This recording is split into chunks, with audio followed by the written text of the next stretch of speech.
Ang Jiuzhaigou Valley, na matatagpuan sa lalawigan ng Sichuan, China, ay kilala sa kamangha-manghang kagandahan nito, na may mga maraming kulay na lawa, talon, bundok na may nyebe, at iba't ibang uri ng halaman at hayop. Ang pangalan ng Jiuzhaigou ay isinasalin bilang Inine Village Valley, o lambak ng Siyam na Nayon, na tumutukoy sa Siyam na Nayon ng mga Tibetan na matagal nang matatagpuan sa rehiyon. Ang mga nayon na ito, na nakatago sa mga likas na kababalaghan, ay nahirapan makipag-ugnayan sa ibang lugar dahil sa matitinding kalikasan at malalayong lokasyon. Ang mga naninirahan dito, karamihan ay mga Tibetan, ay namuhay ng may pagkakaisa sa kalikasan, nagsasaka at nagpapanatili ng kanilang tradisyonal na pamumuhay.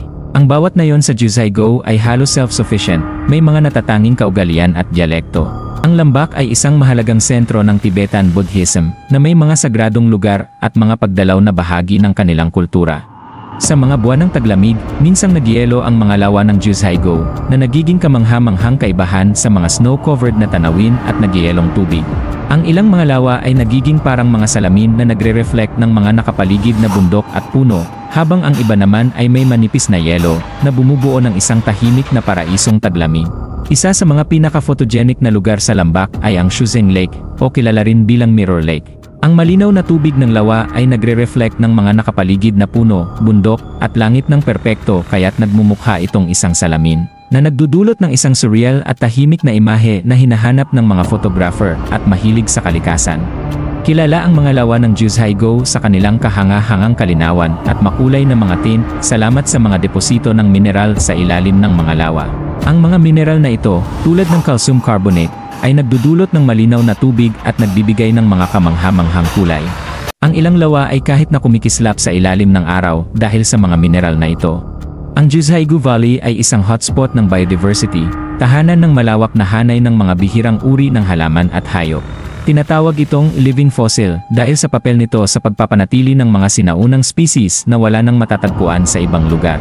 Ang mga kagubatan ng lambak ay may mga halaman na may edad na milyon-milyon taon at isa sa mga kakaibang lugar kung saan matatagpuan pa ang mga endangered na panda at red panda sa kalikasan. May ilang sa mga pinakamagandang talon sa China sa Jiuzhaigou. Ang Norilang Waterfall ang pinakapopular, na may taas na 24 na metro at 325 metro ang lapad, na ginagawang pinakamalapad na talon sa China.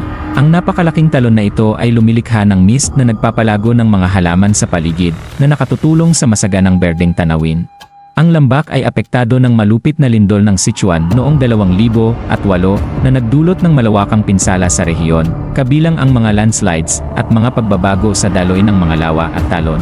Gayunpaman, ang kakayahan ng kalikasan na magbawi ay kamangha-mangha. Ang mga pagsisikap ng restoration sa mga taon pagkatapos ng lindol ay nakatulong upang mapanatili ang likas na kagandahan at biodiversity ng Jiuzhaigou, na nagpapakita ng kamangha-manghang kakayahan ng lambak na makabangon mula sa mga kalamidad na dulot ng kalikasan.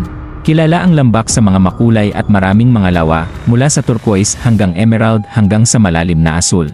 Ang kulay ng mga lawa ay nagbabago sa bawat panahon, at lalo itong buhay na buhay tuwing taglagas, kapag ang mga puno sa paligid ay nagiging gintong dilaw at matinding pula.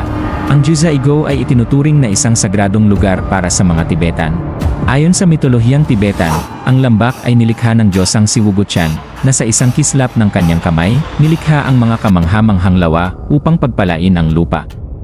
Ayon sa paniniwala ng mga Tibetan, ang lambak ay pinaniniwalaang may espiritual na enerhiya, at ito ay isang destinasyon para sa mga relihiyosong pilgrimage sa loob ng mga siglo. Ayon sa mitolohiyang Tibetan, ang lambak ay nilikha ng Diyosang si Wuguchan, na sa isang kislap ng kanyang kamay, nilikha ang mga kamangha-manghang lawa upang pagpalain ang lupa.